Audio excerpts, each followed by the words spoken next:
لە سێ مانگی یەکەمی با بڵین ئەم ساڵە مانگی یەکەم و دووەم و سێەم ژماری گەشتیاران لە فڕۆکەخانەکە گەیشتە 455,000 بە بەراوردکردن لەگەڵ سێمانی یەکەمی ساڵی 2016 تقریبا لە سا 12 ژماری گەشتیاران بەرز بووتەوە کە طبعا شتێکی خۆشحاڵیە بۆ ئێمە ئەگەر بەم نەوع ئێمە بەردەوام بین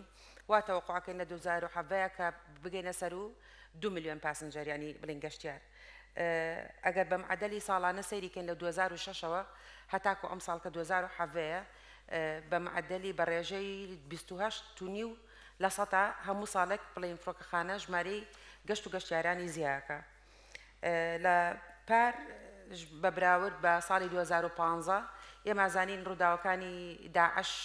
لەگەڵ قەیرانی ئابووری لە 2014 دەستی پێکرد کە هەمومان دەزانین یعنی کاری کردووەتە سەر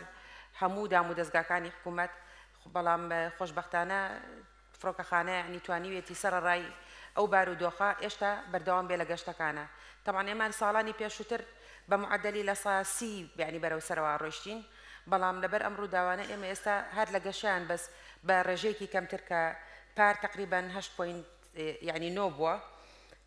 ژماری گەشتیارانمان گەیشتە 1,814,000